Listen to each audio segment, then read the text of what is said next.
7 јануари 1945 година. Божик, најголемиот христијански празник. Македонскиот народ беше опиен од токушто извојуваната слобода во Втората светска војна. Денот беше можеби обичен како и сите други зимски денови во таа година, но во офицерскиот дом се случуваше еден голем настан за македонската младина. Се одржуваше вториот конгрес на Народно-ослободелниот сојуз на младината на Македонија, конгрес на кој присуствуваат 2000 делегати.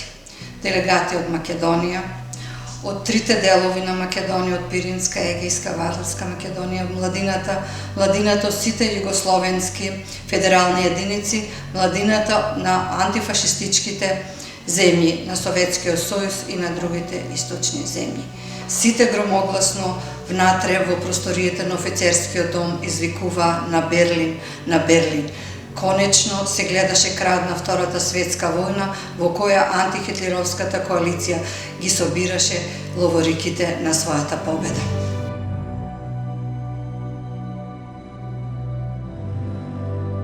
Пред македонската младина беа поставени клучните задачи: обнова и изградба на разорнатата земја, учество во земјоделските и другите стопански работи, организирање акции за описменување, за подигање на општо културното и просветното ниво на народот и така натаму.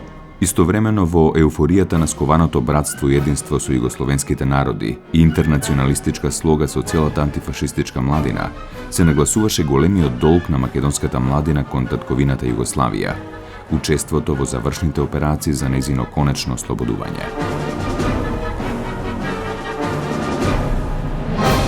Покрај другото, вториот младински конгрес беше одржан и за тоа да се убеди и да се организира македонската младина за масовно учество на Сремскиот фронт, односно за конечното ослободување на Југославија. Од друга страна, од телеграмата на Тито се спомнат исто така се апелира до младината на Македонија да зема учество на конечното ослободување на Југославија за пробивот на Сремскиот фронт. Од друга страна, дискусиите о самиот конгрес на младината и искажувањето на големата желба и признание за учеството, што сака да учества младината Македонија за Сремски род. Конгресот го поздрави и врховниот командант на Нофи Пои, Јосип Броз Тито, кој имаше посебен психолошки ефект. Во зовриената атмосфера на југословенското партизанство, смислено се градеше култот кон Тито, а младината извикуваше пароли дека ќе јурише до крај, до Берлин. Навидум секи беше во тој свечен чин и во тоа громогласно одвикување на Берлин, доколку горе на Скопското кале не се вознемирија духовите на македонските војници, на македонската војска, на луѓето кои 4 години во таа борба се надева дека конечно ќе дојде обединувањето на македонскиот народ. Во касарната на Калето, војниците кои се подготвуваа за артилерци со руски инструктори и оружје, наеднаш се вознемирија. Зошто се извикуваат таквите пароли? Каде ќе бидеме одведени? Во чија битка? Зарем ќе одиме на север, кога нашите браќа на југ и исток, во Грција и Бугарија, во Егејскиот и Пиринскиот дел на Македонија, водат антифашистичка национално-ослободителна борба?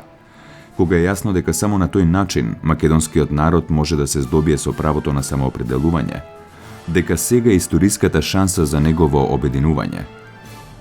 Во касарната на Калето се вршеа кадровски смени. Наместо македонски, во војните единици беа поставувани српски и црногорски началници. Новите началници, очигледно заборавајќи дека се наоѓаат во слободната македонска држава, се фалеа дека повторно ќе се врати кралот. Зарем по толку борби за слобода, пак ли ќе се допушти инвазија на српството? Мојот татко беше учесник во Народно-ослободителната војна и по-конкретно во настаните околу Скопското кале, односно така наречениот бунт на македонските артилериски бригади во Скопје на Божик 1945 година. Она што се случи на плоштадот, додека се одржуваше конгресот на НОМС, младинскиот конгрес, и Она што се случуваше во касарните не беше случајно. Револтот против српските експерти и подготвени кадри кои требаше да ги подучуваат нашите борци. Меѓутоа, знаете, се случувале некои работи кои во тоа време кое било премногу осетливо, време на мир и војна, бидејќи кај нас завршуваше војната, некаде во Југославија траеше војната, постарата генерација, значи на младите, исчекуваа дека нешто повеќе ќе се реши, бидејќи беше многу актуелно прашањето за обединувањето низ целата НОП, во сите повици, резолуции, манифести. Тоа прашање беше отворено бидејќи тоа беше составен дел на Македонската национална програма од поделбата од 1912-13 низ сите организации. Во касарната вриеше како во кошница. Македонските војници бараа да се исполни една од основните цели на национално-ослободителната антифашистичка борба на македонскиот народ во Втората светска војна, неговото обединување по трагичните делби во Балканските и Првата светска војна. Формирањето на Демократска федерална Македонија во рамките на Федерална демократска Југославија за најголемиот дел од македонските борци и македонскиот народ беше само важна етапа кон целосното решавање на македонското прашање, односно обединета Македонија, самостојно или во рамките на некоја поширока федерација на Балканот. Наспроти ваквите стремежи, големите сили ги прекројуваа балканските граници според своите стратегиски интереси и со пазарење кои не одеа во прилог на самоопределувањето на малите народи. И покрај овој несоборлив историски факт, артилериската бригада од Скопското Кале реши да ја земе судбината во своји раце. Се спротивстави на командата да оди на Срем во завршните борби за ослободување на Југославија и организира бунт кој многу подоцна во македонската историографија доби назив Настаните на Скопското Кале. Јас сум стварно борец од Втора светска војна. Јас сум учесник на алтариите на побунта кога беше 45 година во Скопје. Алтариите беше субсидија, парадише од Калето према железниска станица и парадирше и манифестирше. Не одме за Сремски фронт, за Солон, значи се парадирше тоа. И јас тука фатих една таква идеја, јас бех млад човек, тој ги ска. Бех на 22 години човек. И јас бех идеалист, кога видех тие човеци оти за Македонија, јас фатих в моите душа да сум јас Македонец за Македонија. Во тој период, во дел од артилериските бригади стационирани на Скопското Кале, се побунија една група која организирано, наоружано, се симна од Калето пред домот пред офицерскиот дом кај што се одржуваше Вториот младински конгрес и бара да влезат во конгресот. Меѓутоа тоа не им беше дозволено. При тоа тие истакнаа паролата не на Срем, туку на Солун. За случувањето на Калето во Скопје, таа вечер ние не спаме. Еве, ко сега знам, не спаме како кажаа дека ќе се случи нешто. Ние седевме, меѓутоа, после, како што имам разберав дека генерал Апостолски отишол некоја стисил ситуацијата. Потpuno ми е познат случај и со генерал Апостолски на площада у Скопје бев на таа единица од артилериската бригада. 200-300 души беа. Прво мислам дека беше тоа гестаповска игра, да може да кацат со сојузниците. У Грција имаше 2 дивизии англиски и ние на ни да нападнеме. Да го земеме Солун. Тоа беше глупост на квадрат. Према тоа, потpuno непријателска линија беше тоа. Разбира се, тие војници беа нашаднаци, нели? a neko od njih pa i ne im se ovdje da ginat na Sremski front. Po sugestiji na apostolski, u Kalevo, apostolski reče, čekajte, ovakvo pitanje vika ne može na ulici da go raspravim. Aj idemo u kasarnici ili u Kale, će razgovaramo. I neko rasprava дека u Kale koji kako ulevale i već streljale, nema gluposti, nema jedan neucepan tamo. 4-5 deceniji по случувањата кои се случија на Божик 1945 година, ние имавме една официјална верзија на толкувањето на настаните, дека бунтот на војниците кој се случил на Божик 45 година бил штетен за македонскиот народ. Војните стратези, бројни историчари, официјални и така натаму, се до 91 година дава едно толкување дека доколку би отишле на Солун, таму ќе не пречекаа сојузничките британски сили и дека тоа ќе беше крај за Македонија, дека ќе ги изгубивме и придобивките кои дотогаш ги стекнавме во текот на народно-ослободителната борба. Во тоа време, кога се уште не беше ослободена Југославија, кога се уште не беше завршена војната во Германија, со Германија, ние ако тргневме на Солун, то значеше дека треба да се судриме со сојузниците, на чија страна дотогаш бевме. Тоа е прва работа. Втора работа. Можевме ли ние да се носиме со грчката војска, која што беше добро вооружена, зашто таму веќе бе влезени англичаните, која можеше да брои од 800 до 1.000.000 војници, а ние имаме 100.000 војска, вооружена само со пушки, нешто пушко митралјези и 10-20 митралјези. Значи, ние ќе направевме тоа ако тргневме на Солун, да влезе англичаните овде, да го вратат крало Петар во Југославија, зашто ќе ја дестабилизиравме ФНРЈ и да го возобноват кралството на Југославија. Во тој случај ние ќе ја загубевме државата и ќе ја загубевме и нацијата во таков случај, зашто ќе бевме колонизирани потпуно. Дека сето она кој се спротивставувало на директивите на Југословенскиот центар, на Политбирото на ЦК-КПУ, сите оние кои ја нарушувале про-југословенската концепција за решавањето на македонското прашање, од тој момент почнува да се прогласува за непријатели на Македонија, за шовинисти, националисти, за некакви бугарски елементи и така натаму. Илија Ѓозеф, началник на известувачката служба на 15-тиот корпус, по 4-5 децении од случувањата ќе изјави: подготовките кои биле во тек кажува дека раководството било надвор од касарните. Значи имало цивилно граѓанско јадро.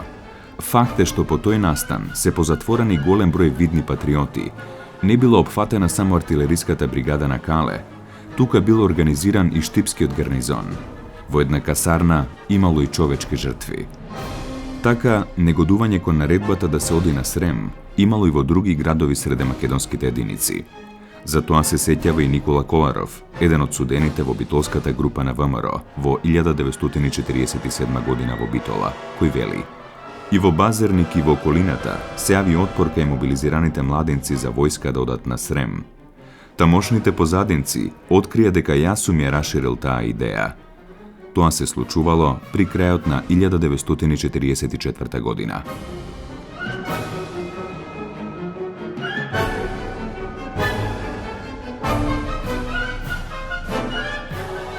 Според мои сознанија, вели Илија Ѓозеф, бунтот требало да започне во моментот кога единиците ќе се стават во покрет кон север, односно кон Врање и Бујановац. Но водачот на бунтот, Александар Минчевски, избрзува со одлуката.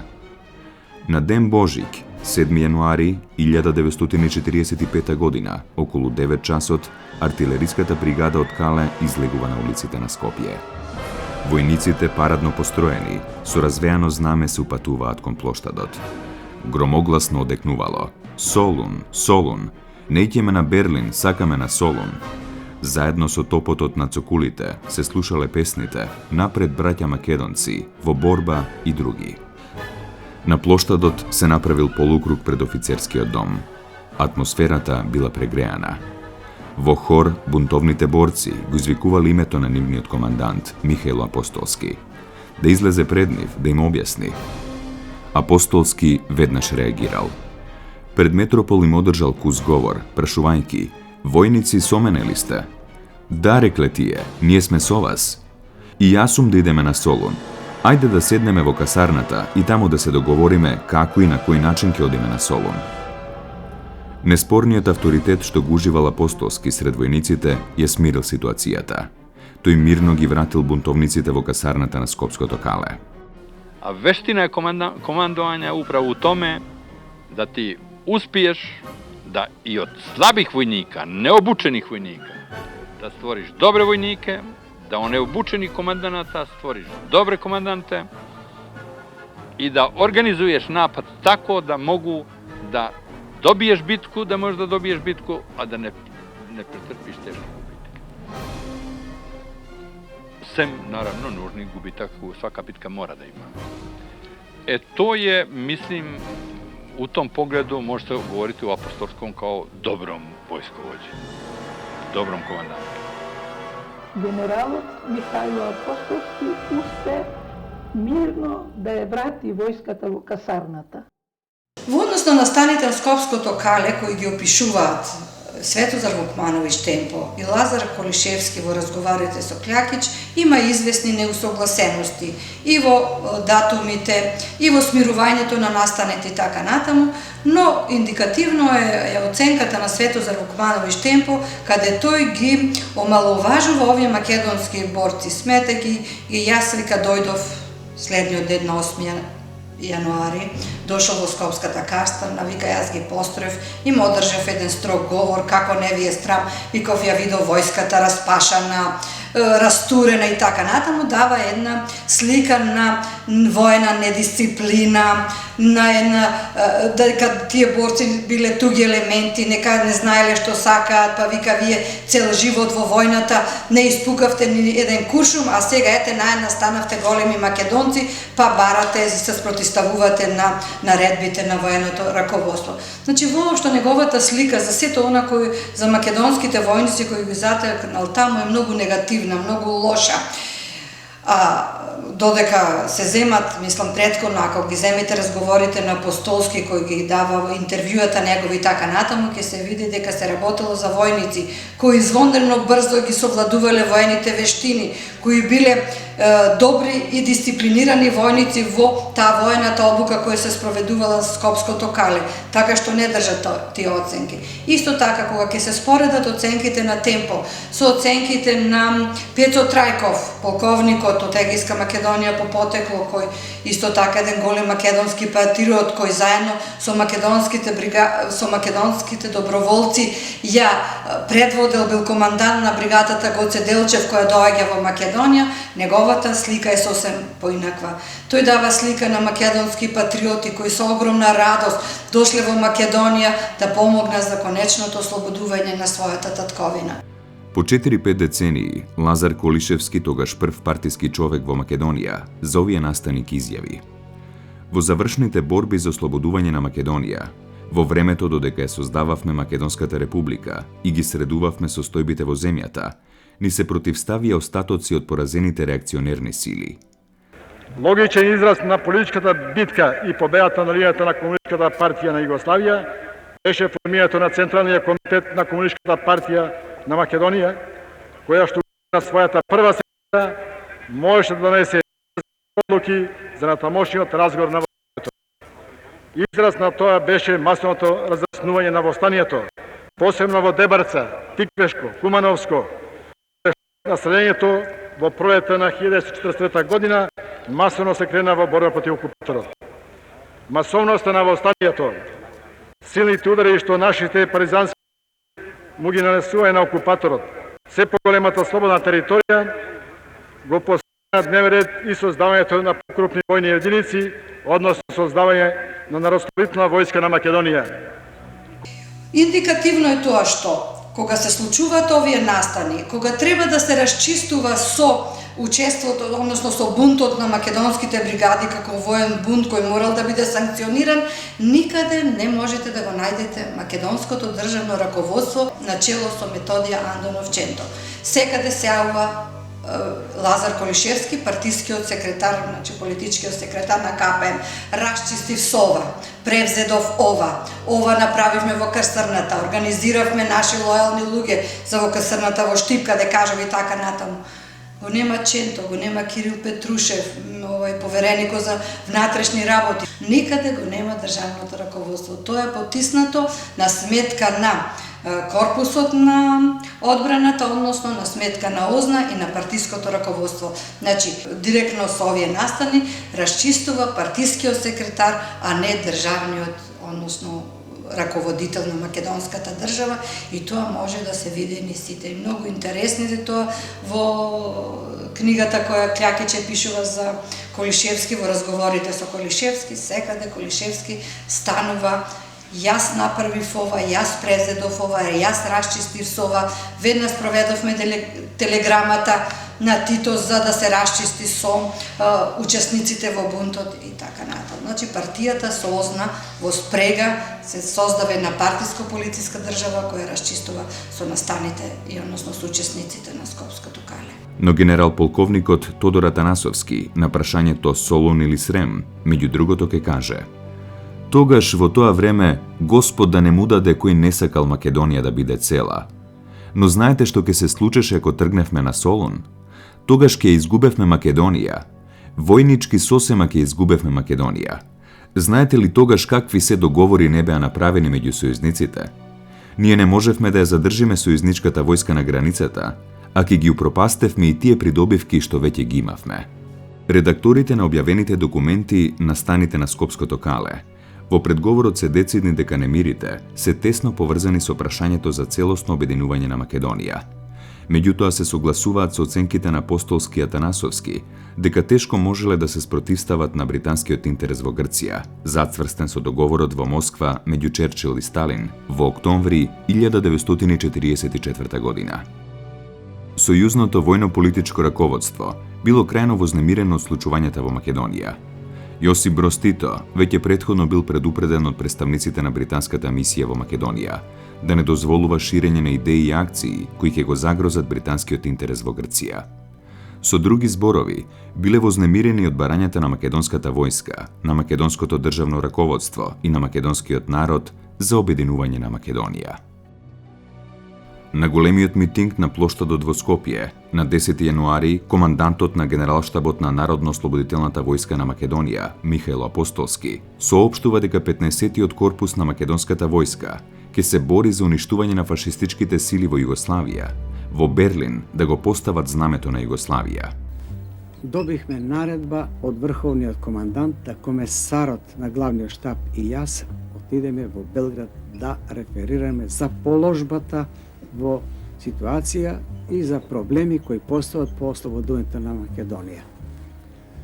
После реферирањето кое го кај другарот Тито во Белград, тој ја разгледа и ја објасни целата положба на фронтовето или на фронтот во Југославија и ни даде налог да ние во Македонија подготвиме еден корпус од 2 дивизии. Тој веднаш посебно нагласи да бројното стање на дивизиите треба да биде приближно на бројното стање на дивизии од Втората светска војна што ги имаа сојузниците. Тоа значи дивизиите да броја околу 10.000 души. Ние таа команда или таа наредба ја примихме, морам да кажам, и денеска после 30 години со едно големо задоволство, зашто видехме со тоа ќе можат македонците да го дадат својот прилог до конечното ослободување на Југославија. Но пуштане стивнатите превирања и гонењата на побунетите во Скопје, на 14 јануари дошло до побуна на еден батаљон на 20-та бригада од 50-та дивизија од гарнизонот во Штип, кога се дознало за наредбата за заминување на бригадата од Штип кон Куманово и натаму на фронтот во Србија. Под паролата на Солун, Побунетите војници побарале продолжување на војната за ослободување и обединување на Пиринскиот и Приморскиот дел од Македонија. Имено во старата касарна во Штип се побунила бригадата. Војниците излегле надвор во кругот на касарната, извикувајќи "Не сакаме на Сремскиот фронт, сакаме на Солун". При тоа вели Колишевски, ги мобилизиравме сите членови на партијата и на Ској во градот. Во Општинскиот комитет на Сојузот на комунисти, тогаш секретар беше Ангел Чемерски. Таа ноќ, за последен пат, во кругот на касарната на побунетата бригада, упативме луѓе активисти да се обидат да ги смират војниците. Киро Михајловски Груица, Стојан Бочваров и уште неколку другари од Озна, другарите Мито Мицајков и Васил Златев. Јас бев во кругот на касарната. Излеговме пред бунтовниците. Се обидовме да ги смириме, но една група војници не сакаше да слуша. Членовите на мисиите веднаш ја известуваат својата централа во Белград, шефот на мисиите Фицрој Меклин, во кој што го известуваат дека во Македонија се настанува бунтување поради тоа што одредени единици не сакат да одат на Срем, туку сакат да одат на Солун. Позната е со побуната на војниците на Калето и во Штип, во која што реагира високополитичкото и военото раководство на нов ИПОМ на Македонија со цел да го спречи тоа да земе поголеми размери. Меѓутоа мора да се има во предвид дека во позадината на сето тоа стојат исто така и извештаите на британците кои што со своите известувања во суштина настојуваат да го мотивираат Тито да преземе мерки во однос на идејата да се оди на Солун. Во ноември месец се повлекуваат германските сили од Грција, што значи во Грција нема германци, Грција е ослободена од германците, доминантна воена сила во Грција се силите на Елас. А во тој период треба да се има во предвид дека Грција е членка на антихитлеровската коалиција и дека ако дојдеше до некој судир меѓу македонските партизани и единиците на Елас или националната армија во Грција, можеше да настане меѓународен судир во рамките на самата антихитлеровска коалиција. За бунтот на војниците во Македонија веднаш бил известен Централниот комитет на Комунистичката партија на Југославија, кој реагирал со барање демонстрантите да се разоружаат и да се пратат на присилна работа од еден месец. Сите организатори да се уапсат, да се спроведе истрага и да се изведат пред воен суд. Колишевски ги презел директно работите во своји раце. Сите раководители и организатори на демонстрацијата биле ставени под истрага на Озна, а потоа предадени на војниот суд. Особено е трагичен настанот на безмилосното каменување на тројцата млади војници во Штипската касарна од ноември 1945 година. Извештајот на Вера Ацева, која неколку дена по немилиот настан пристигнала во Штип, дава извонредно автентичен опис на атмосферата на предизвикување хистерија за линч. Еден другар ми кажа дека во црквата Свето Благовештение се собрани мајките на паднатите борци. Тргнав да појдам да се видам со тие мајки. Патем размислував како ќе ме прима мајките, бидејќи месниот комитет на чие што чело јас стоев, на многу од нив им ги собравме децата уште 41 година и ги испративме во партизани.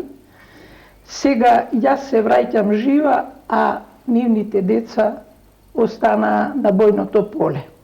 Нашата борба беше кристално чиста, како солза чиста.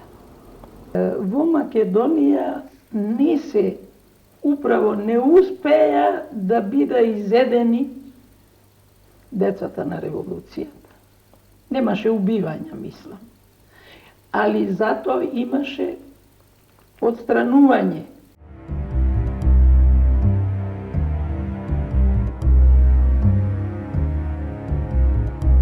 Ацева наведува дека на митингот на артилериската бригада во Штип биле убиени тројца војници, прогласени од страна на партијата за реакционерни елементи. Вината на каменуваните била само тоа што тие биле за Солун. Всушност, млади луѓе кои барале обединување на Македонија. Откако политкомот ги посочил кои се тие лица, војската нагрнала и линчувала двајца на лице место, а едниот го извлекла од касарната. Ваквиот јавен линч без судење оставил црна дамка во тукушто ослободената македонска држава.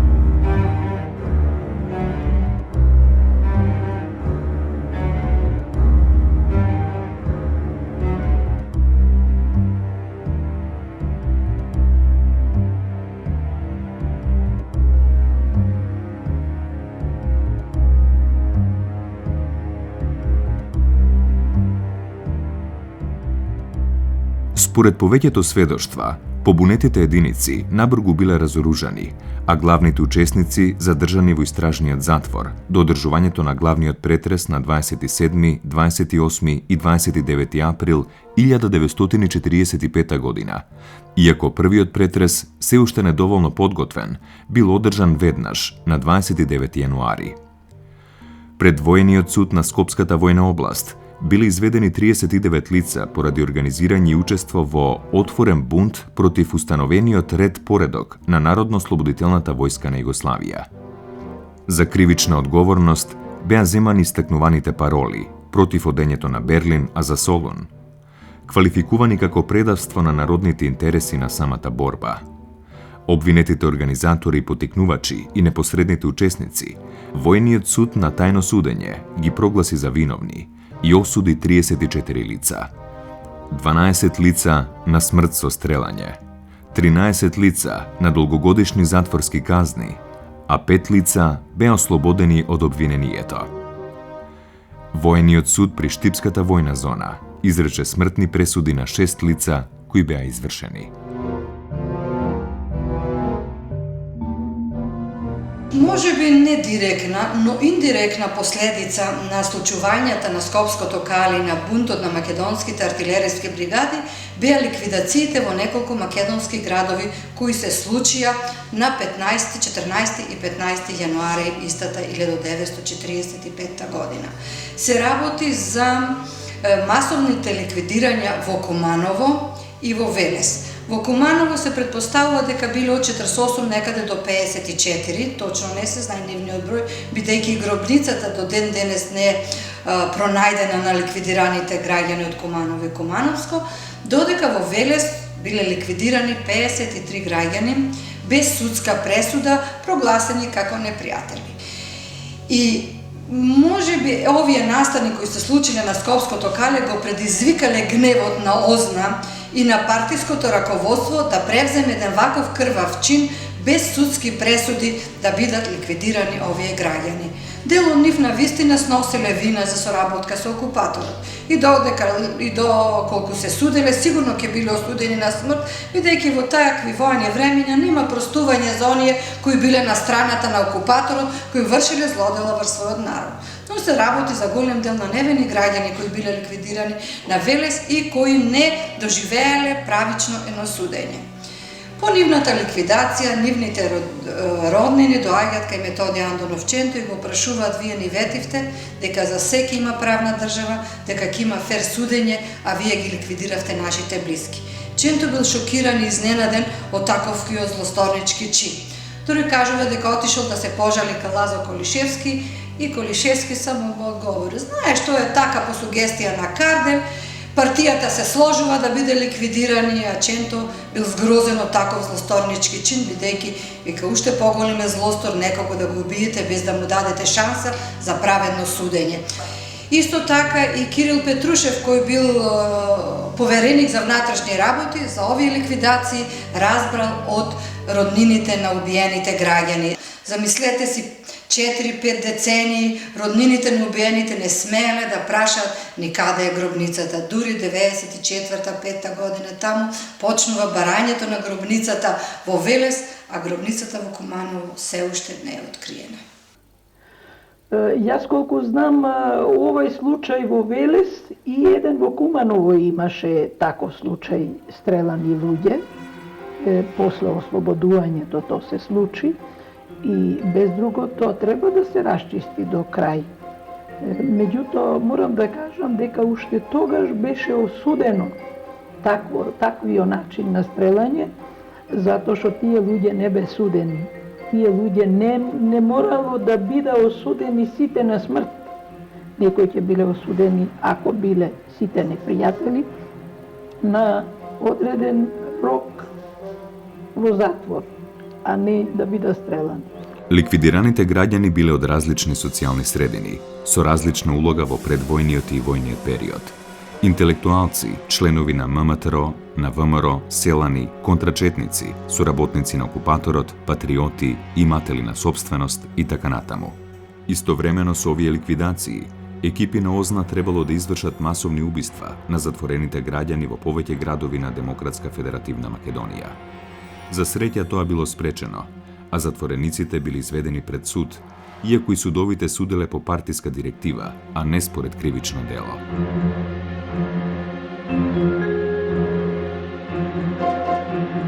Бројни македонски патриоти завршија низ затворите и логорите на Титова Југославија, прогласени за непријатели на југословенското братство и единство, како сепаратисти, автономисти, ВМРО-вци и така натаму.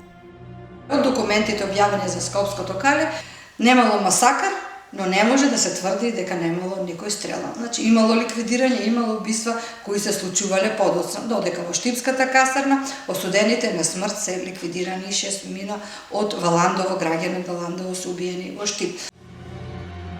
По смирувањето на побуната на војниците, за да се намали притисокот со барањата на Солун, македонските единици беа пренасочени кон Срем. Македонскиот народ, во залог на нова Југославија, требаше да даде жртви за незиното ослободување и на тој начин да го зајакнува братството и единството со југословенските народи. Веќе на 10 јануари, врховниот командант издава наредба за префрлање на 15-тиот македонски народно-ослободителен ударен корпус на Сремскиот фронт под паролата на Берлин. Индикативно е тоа што дел од македонските војници кои биле одведувани на Стрем некаде кај Врање ги натерале да го остават оружјето. Кога стигнале на Стрем, се јавил еден од командантите, вика брзо, германците стигнаа кај Стремска Митровица, треба веднаш да влезе се борите. И тогаш излегол Илија Ѓозеф, рекол, но ние немаме оружје. Како, вика, зар вие сте малумни, како сте дошле до тука без оружје? Вика, оружјето не натера, за тоа ќе го прашате другарот Темпо. Оружјето го ставивме во Врање. Значи, тоа е една таква епизода која зборува дека се така не било фино, немало стрелајна, легално биле судени, пат помилувани така натаму. Да, биле тие помилувани, но не знаеме за другите жртви кои навистина биле паднале како последица од случувањето на Скопското кале.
Загубите на 15-тиот македонско народно-ослободителен корпус на Сремскиот фронт изнесуваат приближно 1674 загинати, 3400 ранети и 378 исчезнати борци и старешини.